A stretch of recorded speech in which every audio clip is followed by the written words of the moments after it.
Hi guys, welcome back to our channel. இன்றைக்கி நம்ம சேனலில் ஒரு மினி விலாக் தான் பார்க்க போகிறோம். என்ன அப்படின்னா, டே 9 லன்ச் ரெசிபி தான். அதுக்கு முன்னாடி நான் என்ன பண்ணேன்னு சொல்லிடுறேன். பாப்பாவை ஸ்கூல்லேருந்து கூட்டிகிட்டு வந்துட்டேன்.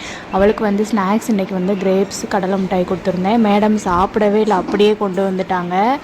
அப்போ ஏன் சாப்பிட்ல என்னன்னு கேட்டுட்டு இருந்தா, அவள் வேலையை தான் அவள் பார்த்துட்ருக்கா. பிடிக்கல அப்படி இப்படின்னு எதுனா ஒன்று காரணம் சொல்லிகிட்ருக்கா. எவ்வளோ அழகாக உட்காந்து சாப்பிட்டுட்ருக்கா பாருங்கள். அது எனக்கு வந்து ஞாபகார்த்தமாக இருக்கட்டும் அப்படின்னு சொல்கிறதுக்காக நான் எடுத்து வச்சேன். உட்காந்துருந்தது எனக்கு ரொம்ப பிடிச்சிருந்துச்சி. ஓகே, இன்றைக்கான லன்ச் ரெசிபி என்னன்னு பார்க்கலாம். அதே சாதம், ஒயிட் ரைஸ், அதுக்கப்புறம் வந்துட்டு என்ன வச்சுருக்காங்க அப்படின்னா தக்காளி தொக்கு. எனக்கு மட்டும்தான் தக்காளி தொக்கு. காலையிலேயே வந்து மட்டன் வச்சாச்சு. மட்டன் வந்து எனக்கு பிடிக்காது, ஸோ அதனால் தக்காளி தொக்கு தான் வைக்க சொல்லியிருந்தேன். பாப்பா வந்து சிக்கன்னு கேட்டுகிட்டே இருந்தாலா, சரி சிக்கன் கொடுக்க வேணாம் அப்படின்னு நினச்சிட்டு மட்டன் எடுத்துகிட்டு வர சொல்லி மட்டன் வச்சு நல்லா சாப்பிட்டுட்டாங்க.